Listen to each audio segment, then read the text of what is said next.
stage feels like someone else, but also more yourself than you've ever felt. This feels like getting to live in your imagination. Seeing everyone again brought back so many memories. Being able to be in this show will be one of the greatest treasures of my life.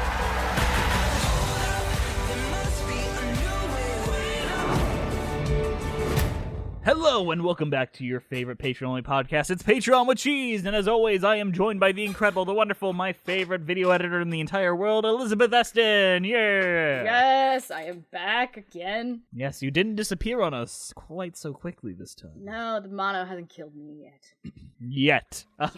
We'll see. I keep drinking ice water to make sure it doesn't kill me. Okay, good. We want to make sure to stay hydrated, drink a lot of water. And we're back at you with our Encore recap. We're at episode 2, which is the Beauty and the Beast episode, with Adam Wachter and Brittany K. Taylor and a bunch of other people. And Susan Egan, who popped in for a bit. Hell yeah, Meg's here. Yes. What do you think of this episode? I liked it. It was slightly less sentimental than the first one. It was a little bit more regular, like, what you would expect from a reality show. Yeah, like there's actually like drama in it with the Beast and the chick who played the wardrobe like not talking anymore because of a bad breakup. As you do. Yeah, which is like the ultimate fear of that high school couple. It's like you go to college and then you don't talk to each other and then Yeah, I will say, like, I'm still friends with all of my exes. In fact, 2 of my high school exes worked on my last film, so along with my current girlfriend. We're all buds. We're all friends. It's good to be friends with your exes. It will pay off in the long run, because you'll lose out on a friend that knows a lot about you. That's true. They do know a lot about you. Yeah. I didn't mind this episode at times. It was solid. Adam Wachter, as always, is incredible in it. Adam Wachter is so sassy. He has brought up the sass factor 15% in this episode. He really has. Because he's just like, the singing isn't great, and he never says it gets better. He likes what he likes. I would not want to be instructed by Adam Wachter, not because I don't think he'd do a good job, but just because I would be so afraid of disappointing him, and I know I would. Disappointing him, be like making him happy would be like the greatest accomplishment, but like making him sad would break my heart. I'm just like, no, I didn't do it, and I cannot sing, so I had an old roommate where I would like sometimes like sing as a joke, just like there's a key, you have to find it. And I'm like, I'm not trying to find it. Let me have fun. I agree. But full disclosure, Brittany K. Taylor, who is basically framed as the main character of this episode, and villain, so to say. She's a villain arc. It's so weird. It is. She's a very sweet person in real life. I interviewed her on Musicals with Cheese 1,000 years ago. Very, very sweet person in real life. And she gave me some tidbits on how the show is created, where it seemed like they were trying to make a narrative out of every episode. And she's like, anything I could do to fit that narrative, I did. And just because I know that any screen time was better than none at all, so I leaned into it probably a bit more than I would in real life. Yeah. Which I was like, I can feel that. I can see why that would be attractive. But she also comes off as a person that's going to always shoot her shot. Yeah, no, she seems like she's always going for it. And I honestly respect that. Like, the first thing we see her do is sing a terrible song about dairy. So she does that now. Like, and she even got Susan Egan in on her animated shows. Hell yeah. Love that. Shoot your shot. Shoot your shot, but people. She is go for it. Framed in this show as jealous that she didn't get the lead in her production, and still a little salty that she's not given the lead in this new production, where she's stuck as Mrs. Potts. Yeah, and then Susan Egan's like the Mrs. Potts is the best character, and I really like Mrs. Potts. I always like Mrs. Potts.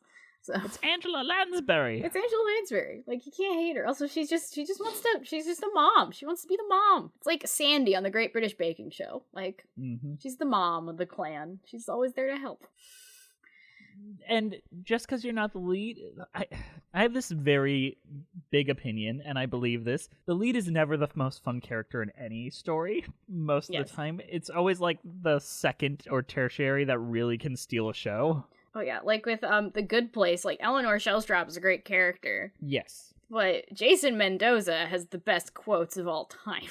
And you know who really blew up from that show? Tahani. Yeah, Tahani. She's amazing. Like, there's a video online that Vulture made while the show was airing. That's like every celebrity name drop Tahani has said on The Good Place, and it's like 5 minutes long, and it's honestly iconic. Yes. And she's had her own career. I forget, Jamila. Yeah. Did I say that right? Yeah, I think you did. And she also runs an Instagram account about body positivity, which is very good. I follow it. As someone that has suffered from like BD, and continues to, it's great. I love it. I didn't have a shame spiral earlier this week. It is very good information to be putting out there. No, I've always been self-conscious about my body, so it's very good to like, okay, I look cool. I'm good. Mm-hmm. And having a platform and using it for good is important, in my opinion. Yeah. If you have a platform, you should do good things with it. You should preach. Yes. You should preach causes, and you should have an opinion and not just stand off to the side and out of fear that you might get in trouble. Yeah, or accept other people's opinions as your opinion to go with the crowd. Yeah. Yep. This is my opinion. It's not. Have an opinion and stand by it, or else what's the point of having a platform in the first place? Yeah, like right after, on my Facebook, right after Brett Kavanaugh got confirmed, I wrote like a 3-paragraph Facebook post about how angry I was. I mean, look at Andrew. After his situation, he put that tweet out there. Immediately, anti-vaxxers started coming after him. Oh, really? Yeah. Oh God, I didn't know his that. Replies. I retweet. So I didn't look at the replies. I just retweeted it immediately because I'm like, yes to all of this. Get vaccinated. Yeah, he's like, he like messaged me. Like, he's like, I'm gonna fucking lose. Oh no, Andrew. Like, not in like the like I'm gonna have a mental breakdown. He's like, I'm gonna fucking like strangle people through the computer, man. Andrew, you're most definitely not listening to this, but like I'm sending you all the support. He's not. I'm sending you all the support, man. You're definitely not listening to this. He is definitely, and I respect that. Anytime I send him like even one of your videos, he's like, "This is very good. I hate watching these because I'm also either worried that I was never funny to begin with, or I'll never be this funny again." I can confirm Andrew is always funny because I put way too much of him in it almost every time. Yeah. So, but he is like the funniest human being. This show doesn't exist without him. Andrew made the marrying the baby joke 15 times that Mamma Mia live stream. I only cut half of them. I should have cut like 3/4. I cut only half of them. You have regrets. We all have regrets. That video is probably a hair too long in retrospect, but I don't care. I think it's perfect length. I rewatched that video because it brings I me rewatched joy. it recently in the middle of editing just to remind myself to like how I edited from the past. I do that sometimes because I have self-confidence issues sometimes while I'm working. It's great. I love it. And I'm like, oh, I am good at this. Cool. I am kind of funny. You are great at this. I am kind of funny sometimes. Even when I put a PNG of Ben Shapiro in a video. I feel like a PNG of Ben Shapiro at the right moment is literally funnier than anything in the world. Good old Ben Shapiro. Mm-hmm. Yeah, but this episode it was interesting. It felt way more scripted at times. Yes. It felt like there were scenes the producers wanted, and they put them in. Like when the teacher was talking to the football player, and the who plays the Beast, and then the wardrobe, chick who plays the wardrobe, in like those random spots, just to talk about their like past relationship. It's like, okay, this feels scripted. It didn't feel scripted. It definitely felt arranged. Yeah. Scripted isn't quite the right word. Yeah. It felt a little too neat. It felt like the producers were like, go sit in the theater where no one's in it and talk about your ex-girlfriend, please. Which is fine. TV needs to have conflict, and if you can see a conflict maybe string up, that's fine. But from what I get from Brittany, they did it a lot more than you'd expect, and a lot of it is sneaky. Yeah, and I'm sure your average viewer of this show will not notice these things. Yeah. Like, we are people that basically went to film school, so... Basically did go to film school. You went to film school. I technically did, but I didn't study film. I studied, like, how to make commercials and stuff. But I was surrounded by, like, film school people. So, like, I learned all the principles and stuff. So I know how things are made, and I can overthink to high hell how anything is made. So, like, I know RuPaul rigs Drag Race in every turn, because he has to for entertainment purposes. You need to have the people watching be entertained. Yeah. And there's, like, arcs that they try to really nail, like the Beast getting his lines wrong, and then yeah, that was fine. I think because the setup was organic for that. Yeah, it's like it happened in 2007, 2008. Yeah, this wasn't as long ago as 1996. Yeah, like, this was a like 10-year gap, so these people were like our age. Yeah, so I kind of get why the relationship would still be, like, a little more fraught. Yeah, like, in the first episode, there were exes, but they had both married and had kids at that point, so it was like... And they were, like, cool with each other? Yeah, they were friendly the whole time, so it was like, okay, they've had, like, 20 years of, like, working through it, so, and separation and moving on, and they only had 10 years. Which, as we know now, isn't as long as it seems. No... Death is ringing at our door, Liz. It really is. No, I still, like, I graduate, like, every year post I graduate college, I have more of an existential crisis. So I'm like, oh my god, it's been 3 years. It's been a lot of years, almost. Oh no. Yeah, it's been 3 years since I graduated college. Yeah. Next year will be 10 years, or no, how many years this? 2 years from now will be my 10-year graduation from high school. I don't like that. 4 years from now will be my 10-year graduation from high school. Oh god, it's creeping up on us. It really is. Are you gonna go to your 10-year reunion? Are you gonna cry and meet with your exes and have a really weird one-on-one with them? The only ex I ever had was in the grade ahead of me, so no. Okay. But no, I've talked to him, and I actually unfriended him on Facebook a few years ago as a cleanse of my friend list. So.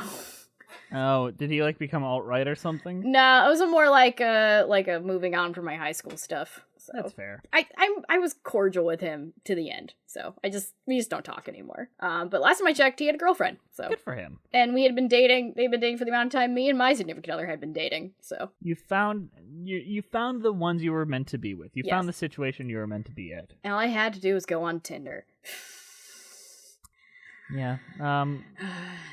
Tinder sucks, guys. Don't do it. I won't, hopefully. Yeah, I hope. Just knock on the desk.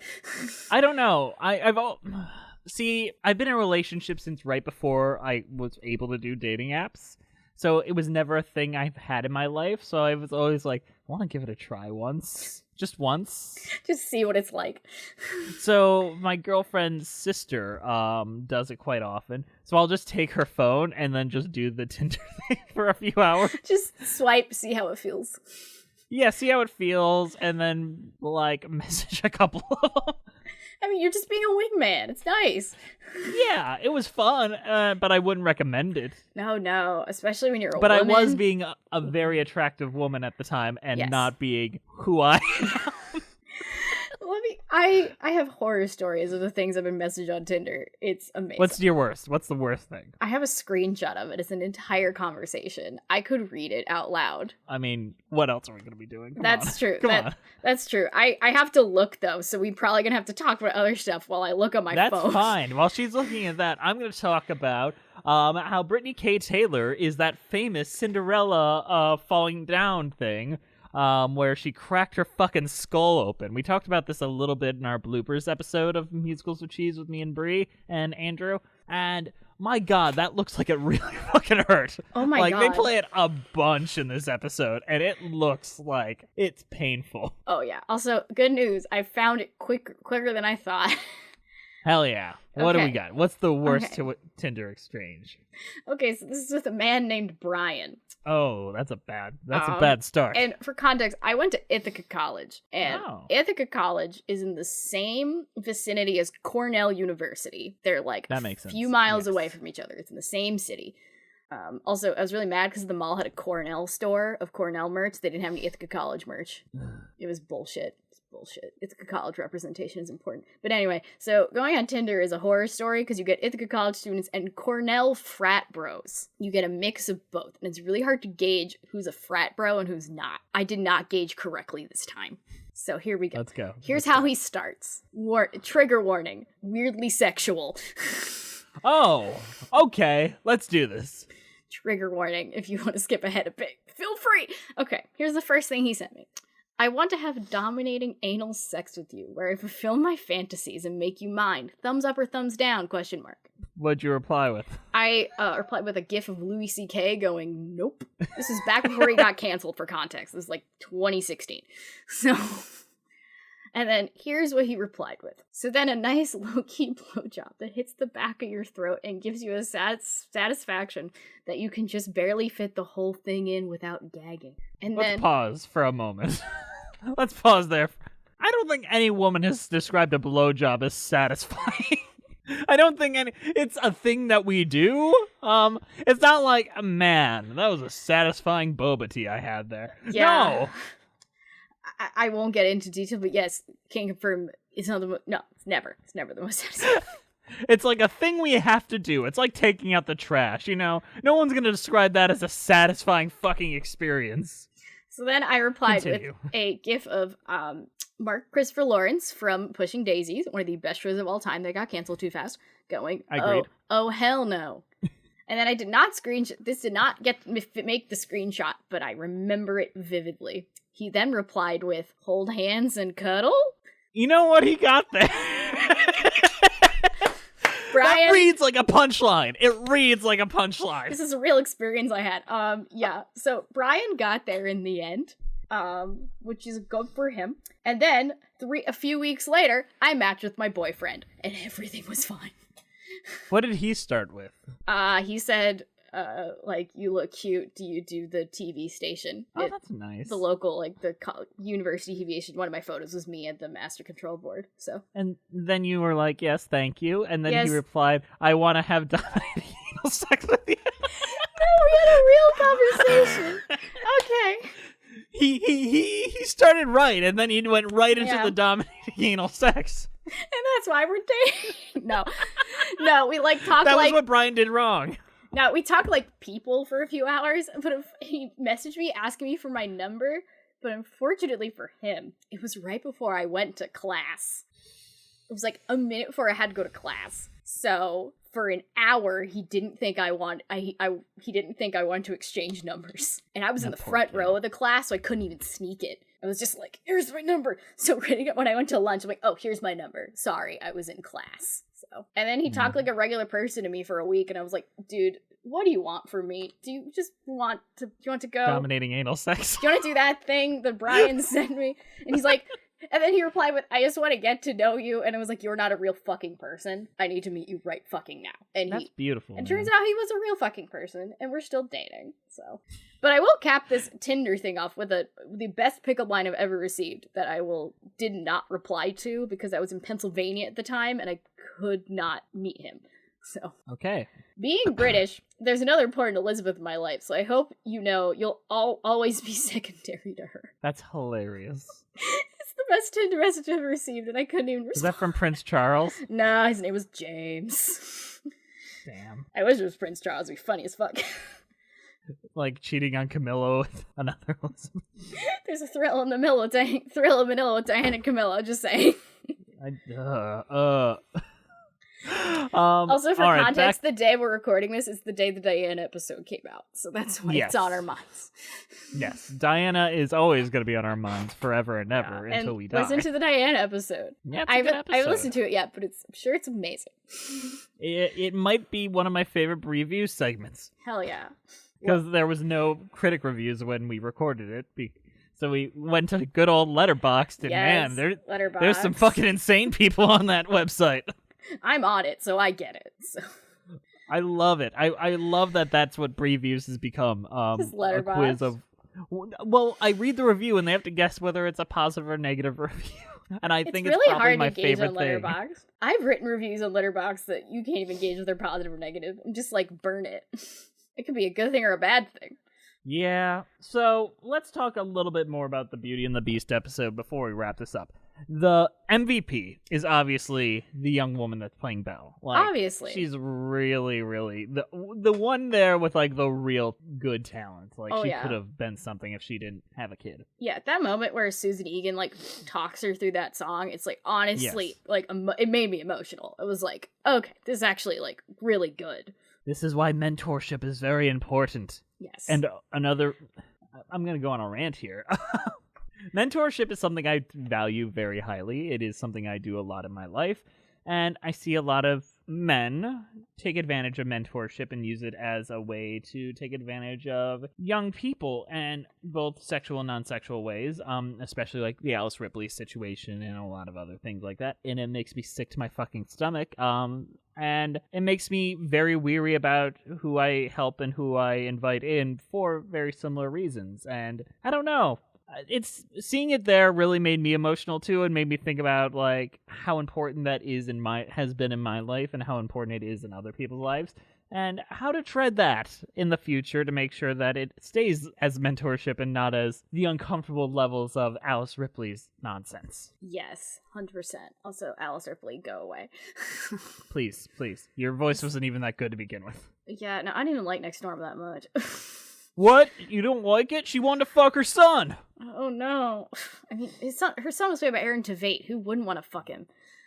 I'd fuck my son if he was Aaron Tveit. Yeah, my son was Aaron Tveit. I'd fuck him. I was like, man, I made this. Good on me. Yeah, good job, me. Good job, my genetics. There's those weird TikToks where you see like the girlfriends. It was like my ex mother-in-law definitely wanted to fuck her son and was jealous that I got to. You've seen that one, right? I don't go on TikTok enough. Last time I went on TikTok was to stalk Andrew Lloyd Webber. So, but basically, she's like, yeah, my mother-in-law basically went up to me and said she was so jealous that you got to have sex with my son, and like it must have been great. And I'm like, Okay. And then made him break up with her because she thought he was replacing his mother with his new girlfriend in her life. And I'm like, there's like 900 red flags here. Oh my god. That's terrible. I don't know what it is about TikTok, but it's making me feel closer to the rest of the world, and the rest of the world is fucking insane. The world is insane, and TikTok shows us that. I mean, I saw Andrew Webber dance to WAP for 10 seconds, like 2 days ago, and I'm just like, oh, this has changed my life. Andrew Lloyd Webber is very, very in tune with what the kids are into, and I respect that. He really is. His dog training TikToks are iconic, though. He is a well-intentioned man who did a lot of bad things. Yeah, also every dog training TikTok has Hound Dog behind it, and it's like, oh my god, Andrew Lloyd Webber, you're such an old man, but I love you. Do what you do. I respect you. Do what you do. Yeah. But, maybe be nicer to women. Yeah, please just be nicer to women. Protect Sierra Boggess. We need to protect Sierra Boggess. Sierra Boggess has nothing but nice things to say about him. So maybe it's just something that was a younger man's game for him. Where he's like, Patti LuPone, let's treat her like shit. Don't treat Patti LuPone like shit. She'll kill you. Basically. Patti LuPone will murder you in your sleep if you say if you insult her. If there's a camera in the audience. There's a camera in the audience. That camera operator's gonna die. Stop taking pictures! Who do you think you are? Patti LuPone has a steak knife in her costume like Michael Myers and is ready to fucking go.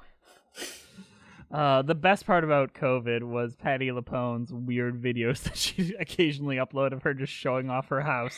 Patti LuPone uploading those videos on Twitter was a gift. Just like, well, she did post them on TikTok. She posted them on Twitter. Just like the most awkward place to upload videos. It's just like, thank you, Hello, Patty. I'm Patti LuPone. This is my pinball machine. This is my bong. And then Mandy Patinkin also trying to just like post videos on Twitter. Just his but life. that's connected because last year during the election, Mandy Patinkin released a song called 3 People, where you have to go out and convince 3 people to go out and vote or register to vote.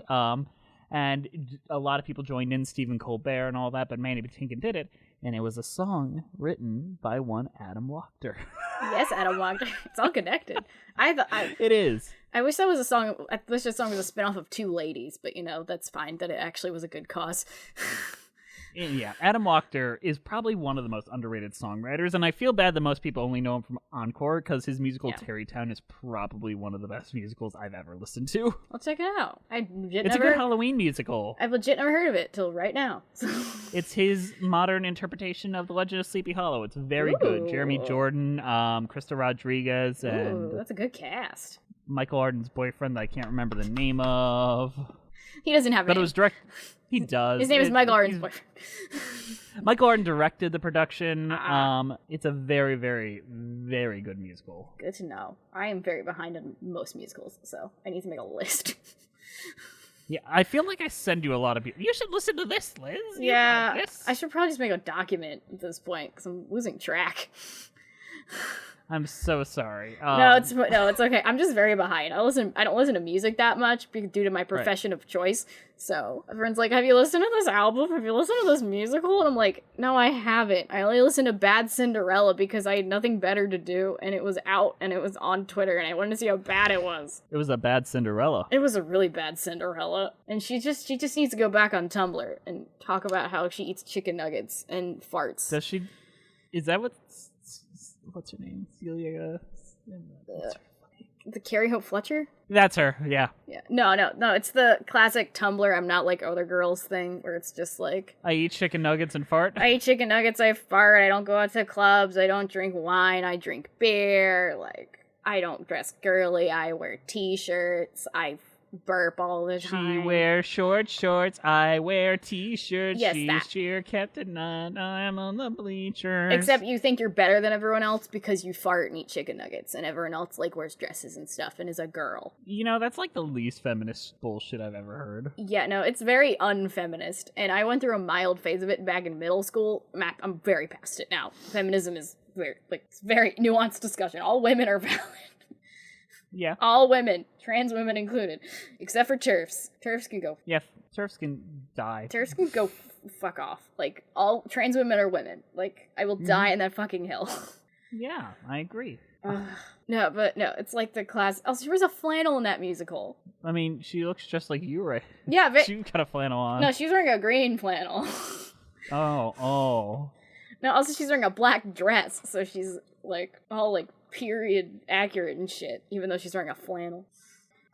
Alright, that musical's very bad, but I'm just very behind on musicals in general. Like, I was looking through all the episodes of Encore for the rest of it, and I don't know any of the songs from about 8 of them, so I gotta do some research.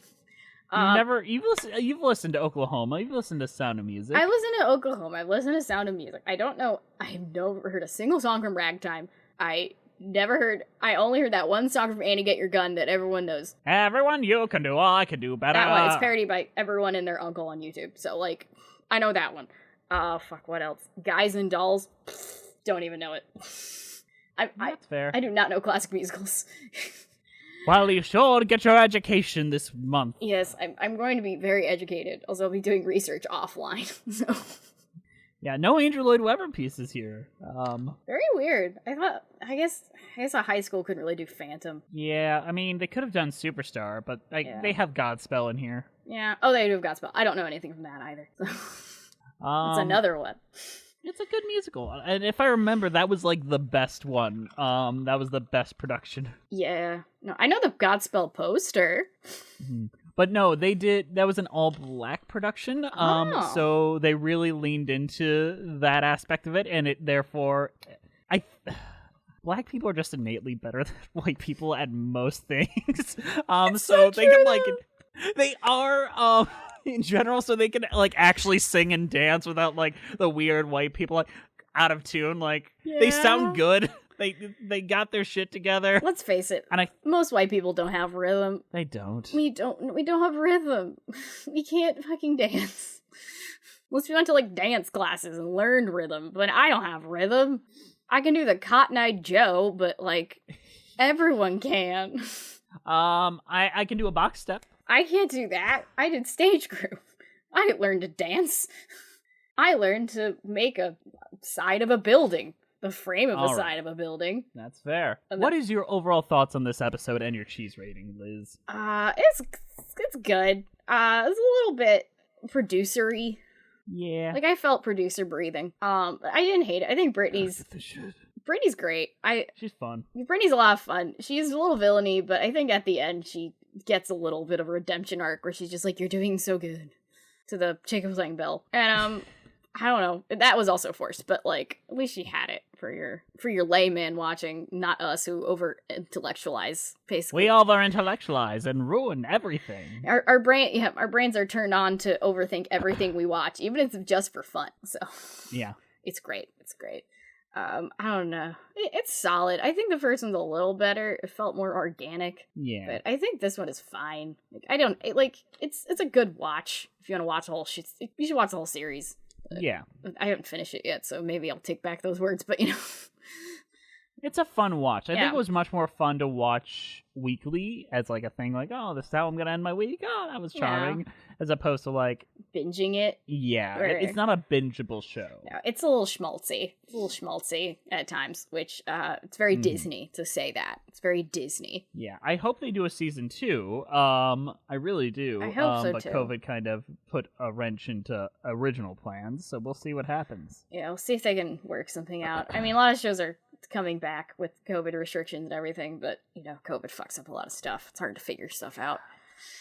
COVID is hard on this on the production industry. It was really hard. It really is. Like on my profession, it's really not that bad because I just sit in a room and by myself. So Yeah. no one really cares. I mean, fuck, production in general is just rough with their striking and near murders and all that. Fuck me. Oh god, the Russ situation. Oh god. Heartbreaking. Yeah, and a lot of my friends worked with her, and she was very, very good. Like, it's like one of the few situations where it's like, I'm good at like hearing jokes that even I don't find funny, but I'm like, it's a joke. Hearing jokes about that situation really, really, it offends me to my soul. Agreed. You should not joke about that. A woman died. Like, a young woman her career was just starting. Like, she was so good, though. Yeah. She was so fucking good. I only heard good things about her from people that work with her online. It was just like heartbreaking. But her actual work is incredible too. Yeah, I gotta check. I haven't actually looked into it, but I'm gonna I'm gonna watch some of it. It's like do my research. But no, the guy that gaffed Luchika, the opera film I made 2 years ago, also gaffed her a film with her in Kalamazoo last year. Oh, nice. So he was telling me all about his experience there. Oh, wow. Yeah, really fucking sad. Really sad. But okay, so my cheese rating, I'm going to give it those mozzarella sticks that you take shreds out of. Yeah, Like that you ate when you were a kid. the like strippy ones. Yeah, the string cheese. It's string cheese. That's what it's called. I was looking for string. I got with strippy ones. Yeah, no, string cheese. Yeah, I'm gonna give it string cheese.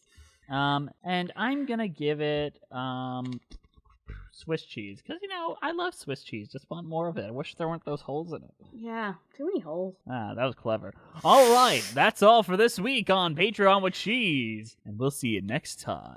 Bye-bye.